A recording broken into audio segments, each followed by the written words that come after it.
ada event apa diajak buka di sana, itu saya buka di tempat event-event itu untuk ini istilahnya memperkuat branding itu. Saya harus muncul tampil di tempat-tempat, termasuk dulu waktu bersamaan dengan Kamar Perca yang saya ceritakan tadi.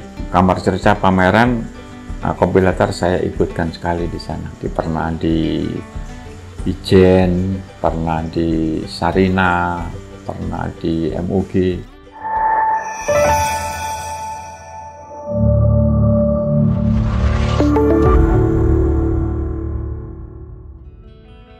Mulainya 1 Maret 2016. Tapi sebelum 1 Maret itu, sebelum launchingnya di 1 Februari itu, persis 1 bulan, di bulan Februari 2016 itu sudah saya buka dengan free.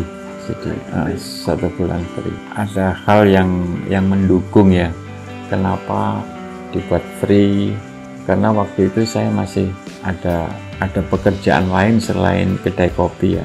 Jadi nggak khawatir untuk kos-kos yang digunakan untuk ini. Kita masih berjalan terus, kepinginnya juga lebih banyak lagi, tapi belum mampu untuk ke sana.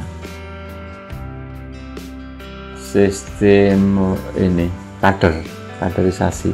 Jadi untuk 2 shift ini, salah satu shift harus ada yang bisa khusus bikin kopi, yang shift satunya juga ada. Tapi masing-masing ini level di bawahnya juga harus belajar.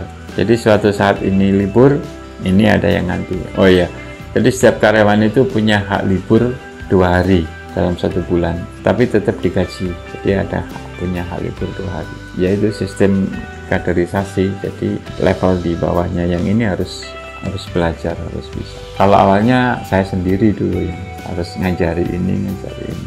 Pembagiannya gimana Pak? 5 orang, shift pagi jam 9 sampai jam 15, shift malam jam 15 sampai jam 22. 1 kopi, lainnya bikin minuman selain kopi, sama waiternya antar. Terus satunya yang menyiapkan makanan, satunya yang belakang untuk cuci-cuci. Nah itu bisa berputar gini, kecuali yang bikin kopi. Yang bikin kopi itu bisa dia jadi waiters, sama bikin kopi bisa jadi kasir. Terus semuanya kecuali yang waktu itu bagian cuci-cuci nggak bisa jadi kasir. Kalau yang di dalam lainnya pas kosong ya bisa kasir. Yang ini repot, ini pas ngantar makanan atau minuman, ini kosong. Kadang-kadang saya sendiri yang jadi kasir. Iya, waktu masih kerja gitu. Terus sudah pensiun itu justru sering saya tinggal kemana gitu, ke cucu saya. Tapi sudah saya serahkan karena saya yakin kejujuran teman-teman itu ya. Karyawan paling lama 5 tahun ada, iya. Yang cewek itu dari mulai sebelum kopi, masih Kamar Perca itu, dia sudah.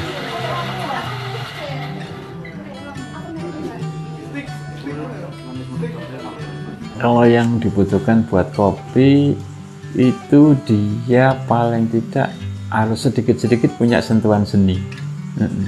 Jadi pertama, karena kalau kita bikin latte art ya, kayak kopi latte, kayak cappuccino, itu kan ada, kita bikin kopi latte-nya itu ada gambar-gambarnya. Yang kedua, harus paham karakter kopi masing-masing jenis, misalnya Robusta sama Arabica. Kemudian macam-macamnya dari Arabica itu apa saja, ada Gayo, ada Flores, ada Mandailing. Itu paling tidak dia mengenali karakter masing-masing kopi itu. Kemudian ada teknik, karena ini manual ya. Kalau mesin kan gampang, tinggal setel ini straight. Kalau manual harus feeling juga, harus pakai feeling untuk bikin. Ada sentuhan artnya, seninya juga harus punya. Kalau nggak punya ya sulit memang. Jadi mau bikin karena ini manual brewing ya, untuk bikin kopinya kita masih mempertahankan manual. Rock presso itu ada rock presso, itu yang kita buat espressonya kita pakai rock presso. Kalau yang mesinnya mesin grinder itu ada dua, satu grinder yang kecil, yang satu grinder yang ada dosernya itu, yang besar untuk penyimpanannya. Kemudian alat kopi yang lain ada V60 yang pakai kertas filter itu, ada Vietnam Drip itu aja. Kalau untuk bikin cappuccino pakai susu ya, itu kita nggak pakai steam tapi pakai soaker, jadi pakai kocok gini. Jadi kita sengaja mempertahankan manual karena ada yang mesin sebetulnya lebih mudah kan ya dengan mesin, tapi karena konsepnya ada nyeni-nyeninya gitu ya kayak yang manual, lebih ke feeling nanti bikinnya itu sebetulnya. Titik terendah dalam kehidupan saya sebetulnya ya semua orang mungkin pernah mengalami pada titik terendah ya, itu saat masih remaja, masih belum nikah. Jadi masa-masa, padahal saya sudah bekerja di tempat yang lumayan gengsi di PLN, tapi mengalami titik terendah karena apa ya, bisa dari pergaulan, bisa dari masa-masa, memang masa muda itu titik terendah dalam kehidupan saya kan begadang, main dolin itu. Jadi ya layaknya kehidupan remaja saat itu, sudah punya gaji, terus masih single kan, nggak terkontrol jajan baru terininya saya jadi yakin bener bahwa kalau kita nikah itu rahmat kita dilipat gandakan. Begitu saya nikah mulai, jadi saya nikah tahun 93, saya mulai kerja tahun 85. Jadi saya mulai kerja sampai nikah itu minus malahan. Jadi saya nikah itu masih punya utang, waktu itu masih 1,5 juta gitu. Kalau sekarang ya mungkin 15 jutaan lah. Jadi minus, dalam kondisi minus nikah. Tapi begitu nikah, hidup mulai tertata. Jadi kalau ditanyakan titik terendah saya, mungkin semua orang mengalami itu, justru rawan itu di masa-masa sebelum kita nikah. Kalau kita nikah, karena kita yakin bahwa rahmat akan dilipat gandakan, nah, ada aja jalan perintis sampai mulai ngontrak rumah 5 tahun, kemudian bisa nabung, bisa beli kaplingan, bisa terus. Kemudian yang sangat membantu, ya alhamdulillah, yang sangat membantu dalam kehidupan itu keluarga, istri, anak-anak. Anak-anak itu tidak membantu secara langsung, masih bantu kerja, bantu Pak, enggak. Tapi karena mereka itu nggak nakal gitu aja, itu sudah sangat membantu. Biasa saja, nggak macam-macam, nggak. Sampai anak saya yang pertama itu sampai sekarang nggak merokok. Yang kedua sama yang ketiga itu merokok karena sudah bekerja. Tapi sebelum bekerja, istri saya juga nggak macam-macam, nggak nuntut ini. Itu yang sangat membantu memang keluarga istri nggak macam-macam tuntutannya, anak-anak nggak nakal, itu sudah luar biasa. Kalau kita lihat bagaimana kalau salah satu anak kita nakal gitu ya, misalkan sampai berurusan dengan hal-hal yang tidak kita harapkan, misalkan ke narkoba atau urusan polisi, itu sangat menyusahkan. Tapi dengan anak-anak yang nggak nakal gitu aja sudah sangat membantu orang tua, paling tidak menambah beban orang tua. Teman-teman, dukungan teman-teman, kita punya banyak teman, berinteraksi dengan orang lain, itu kalau kita mau menyadari bahwa setiap interaksi itu adalah pembelajaran. Kita ngomong-ngomong gini ya, sebetulnya ada pembelajaran. Saya bisa belajar dari apa yang tidak saya tahu dari orang lain ya. Zaman juga bisa belajar dari saya karena saya bercerita. Jadi interaksi gini sebetulnya sudah masuk di belajar. Makanya kita punya banyak teman, kita supel sama orang, banyak ngobrol. Nah sekarang dengan kedai kopi ini, saya jadi punya teman anak-anak muda, anak-anak yang ngopi, jadi teman dulunya nggak kenal. Sekarang kalau omong-omongan sama anak-anak itu saya nggak nanya iki sopo jenengmu, karena sudah nggak kenal, karena usianya bedanya jauh. Saya mesti tanya bapakmu sopo gitu. Kalau kenal bapaknya, oh iya bapaknya angkatanku gitu kan. Kalau nggak salah ya, ini saya rasakan sendiri dengan 10 orang karyawan mereka itu membawa rezeki sendiri-sendiri. Berarti 10 orang, saya dengan istri 12 orang lah yang jadi awaknya Kopi Latar. Jadi kalau hari ini luput bukan rezeki saya, bukan rezeki, tapi ada salah satu dari rezeki mereka itu yang bisa untuk semua ini. Terus besoknya ada lagi rezekinya yang lain. Jadi semakin banyak orang, mungkin sumber rezekinya juga luput bukan rezeki saya, tapi ada rezeki teman saya yang kerja. Kayak gitu. Ada rasanya kok. Ya cukup rek untuk belanja untuk ini. Oh, cukup. Gimana belanja? Istri saya tanya untuk belanja ini, untuk bayar ini.